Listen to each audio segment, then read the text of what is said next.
Questão 17. Vamos primeiro entender o texto para poder responder a questão. Então, começa assim. A discussão sobre gramática na classe está quente. Será que os brasileiros sabem gramática? A professora de português propõe para debate o seguinte texto. Então, podemos imaginar uma sala de aula, a professora quer estimular o debate sobre gramática, ok? E temos aqui o seguinte texto. Para podermos ler o texto, é importante ressaltar que é um texto que pertence a Manuel Bandeira, ok? Então, vamos colocar a figurinha dele aqui, foto dele, para a gente poder pensar melhor sobre o texto dele. E aí vai. Para mim, brincar. Esse é o título do texto. Não há nada mais gostoso do que o mim sujeito de verbo no infinito. Para mim, brincar. As cariocas que não sabem gramática falam assim. Todos os brasileiros deviam de querer falar como as cariocas que não sabem gramática. As palavras mais feias da língua portuguesa são, quiçá, alhures e miúde.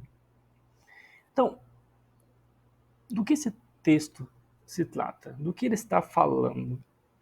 Vamos destacar para poder pensar melhor que ele está falando basicamente sobre esse mim, ok? E é interessante, o texto está falando sobre esse mim, porque no próprio texto, o Manuel Bandeira, ele explica a função do mim, como que deveria ou não deveria ser utilizado. Perceba, não há nada mais gostoso do que o mim sujeito de verbo no infinito. Então, esse mim, ele é um sujeito no verbo no infinito. Perceba o texto. Para mim brincar. Ok? Está correto? Não está correto? Lembrando que, em contexto poético, a gente não se diz que está errado ou certo. O poeta tem uma liberdade criativa. Inclusive, ele brinca com essa questão gramatical da língua portuguesa para poder criar o seu texto e trabalhar com essa ideia. Agora, vamos pensar no contexto. Quando que nós vamos utilizar esse mim? Imaginando no português culto, ao escrever, em uma situação mais formal, fugindo da situação do dia a dia, quando ele fala que a maneira que as cariocas utilizam esse mim, vamos imaginar uma situação formal. Como vamos utilizar ele? Então, temos duas formas de escrever. Para eu, para mim. Ok? Quando eu uso para eu, esse eu, ele é uma função do sujeito. Ok? Esse eu estaria ligado a função de um sujeito. Vamos ver. E para mim seria a função de um complemento. Então temos essas duas situações. Para eu exerce a função de um sujeito e para mim a função de um complemento. Vamos utilizar dois exemplos para poder ficar mais fácil. Perceba.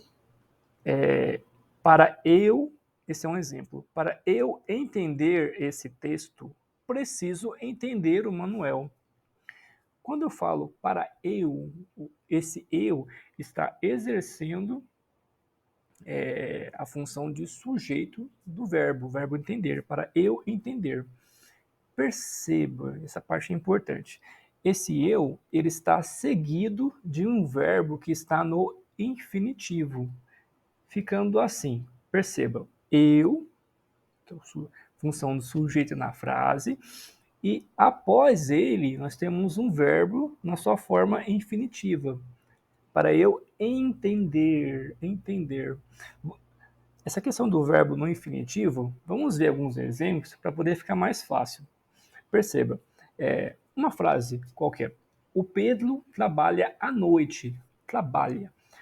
Se eu colocar esse verbo na forma infinitiva, seria trabalhar, ok? Da mesma forma que é entender. Por exemplo, eu entendo desta matéria.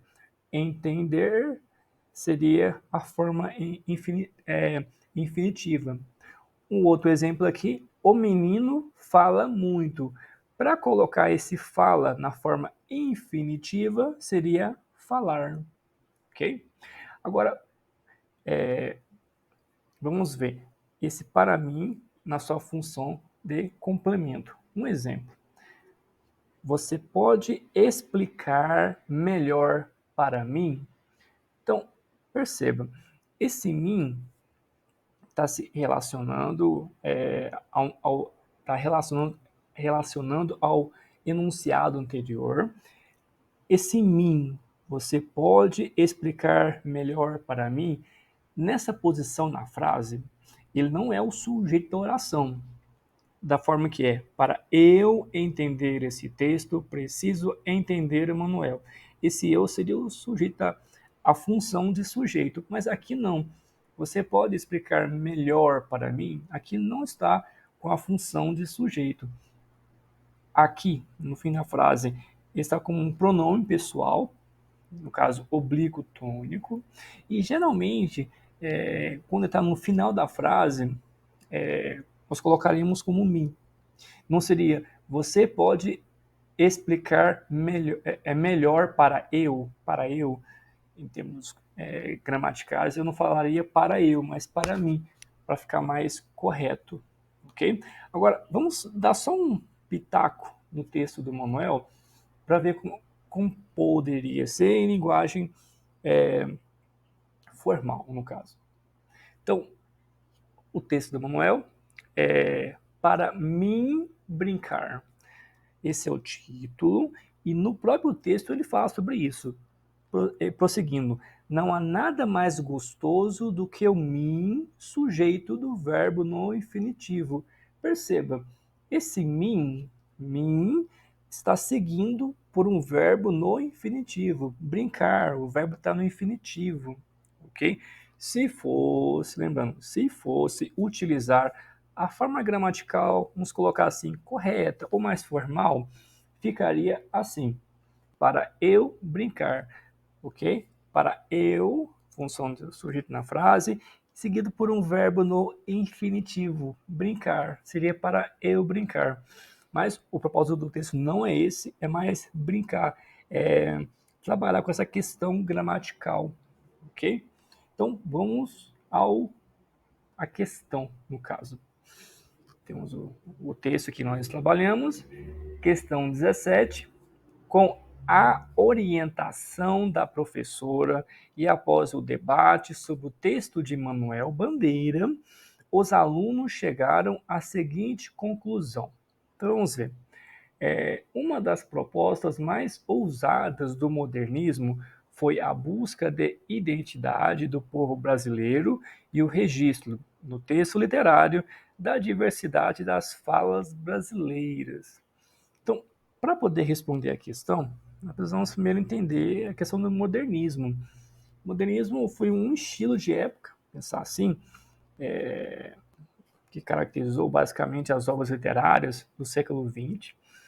Em termos de Brasil, ele teve início em 1922 com a Semana de Arte Moderna, que aconteceu no Teatro Municipal em São Paulo. Teve como nomes importantes, poetas importantes, como Oswaldo de Andrade, Mário de Andrade e também Manuel Bandeira, do qual nós estamos lendo o texto dele. Em termos de pintura, tivemos também Anita Mafaldi e Tarsila do Amaral, como exemplos importantes que esteve na Semana de Arte Moderna. Essa é uma foto histórica, né, que mostra alguns dos participantes que estiveram presentes na Semana de Arte Moderna. Esse é uma tela de Tarsila do Amaral, chamada Operários, que foi exposta importante na questão de denunciar a questão da começo de uma industrialização, uma migração da classe trabalhadora, uma classe mais vulnerável, explorada. Naquela época não tinha leis de trabalho, então a Tarsila teve essa sensibilidade de registrar esse momento, essa questão social. Temos também essa pintura, que é A Estudante, de Anita Malfatti. Essa pintura, na época, ela foi, em termos de jornais, atacada pelo autor, Monteiro Lobato. Houve um problema em relação a isso, críticas do Monteiro Lobato em relação à estética utilizada pela Anita, ok? Essa é uma outra obra também da Anita, O Homem Amarelo é o nome da obra. Está retratando, no caso, um homem pobre, um imigrante italiano, ok? E temos essa outra obra, Abapuru, Tarsila do Amaral. Essa tela foi batizada por Abapuru, por Oswald de Andrade, que seria o homem que come gente. Essa seria o sentido da palavra Abapuru. E então é importante ressaltar essa obra, que é Macunaíma, no caso, uma obra literária, que é basicamente um manifesto antropofágico, ok? Que se proponha naquele momento. A ideia de antropofagia, naquele contexto, seria absorver, vamos pensar assim, culturas estrangeiras, basicamente europeias, e adequá-las, aplicar elas à realidade do país nacional. Okay? E nessa obra, Macunaíma, fala de 3 povos que formam o Brasil, que seria o preto, o negro, no caso, o povo indígena e o povo europeu. Agora, vamos voltar à questão. Então, questão 17, letra A. Uma das propostas mais ousadas do modernismo foi a busca da identidade do povo brasileiro e o registro, no texto literário, das diversidades das falas brasileiras, tendo por base o texto do Manuel Bandeira e o que nós acabamos de falar sobre as Semanas de Arte Moderna. Aparentemente, esta questão está correta. Vamos colocar uma interrogação aqui. Letra B. Apesar de os modernistas registrarem as falas regionais do Brasil, ainda foram preconceituosos em relação aos cariocas. Assim, não me parece que isso tenha acontecido. E no caso do texto de Manuel Bandeira, ele fala sobre essa maneira de falar, no caso das cariocas, de maneira carinhosa. Eu não percebo, pelo menos na leitura, uma fala preconceituosa. Letra B está incorreta, não está letra B não está correta. Letra C. A tradição dos valores portugueses foi a pauta temática do movimento modernista. Essa afirmativa não está correta. A pauta temática do movimento modernista é valorizar a cultura brasileira, do falar, na sua expressão do cotidiano. Inclusive, o texto de Manuel Bandeira, ele fala sobre isso, com essa questão desse mim, na verdade está correto, de se ouvir, é bonito no caso. Então, não percebo não seria no caso uma temática dos valores do português, Portugal, pensando assim. Então, letra C não está correta. Letra D.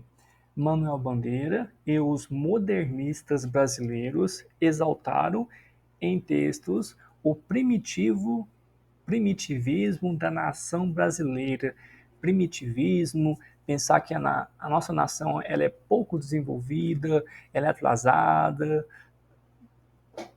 Para falar a verdade, isso não acontece. Ele fala sobre a questão social, como que é o brasileiro, mas não no sentido pejorativo de falar que é primitivo e atrasado, mas valorizar em na sua realidade particular, no caso. Letra D não está correta. E, por fim, letra E. Manuel Bandeira considera a diversidade dos falares brasileiros uma agressão à língua portuguesa. Quando ele fala desse "para mim" brincar, ele, na verdade, acha uma forma bela de se falar. Para ele vê uma particularidade bonita de se ver. Ele não fala no sentido de que é uma agressão, de que é algo errado. Aquele gramatiquês, não se fala assim, não é esse sentido no texto de Manuel Bandeira. Letra E não está correto. Sendo assim, letra A é a resposta correta. Uma das propostas mais ousadas do modernismo foi a busca da identidade do povo brasileiro e o registro, no texto literário, das diversidades das falas brasileiras. Essa é a resposta correta. Esse foi a discussão de hoje. Fiquem bem e até o próximo vídeo.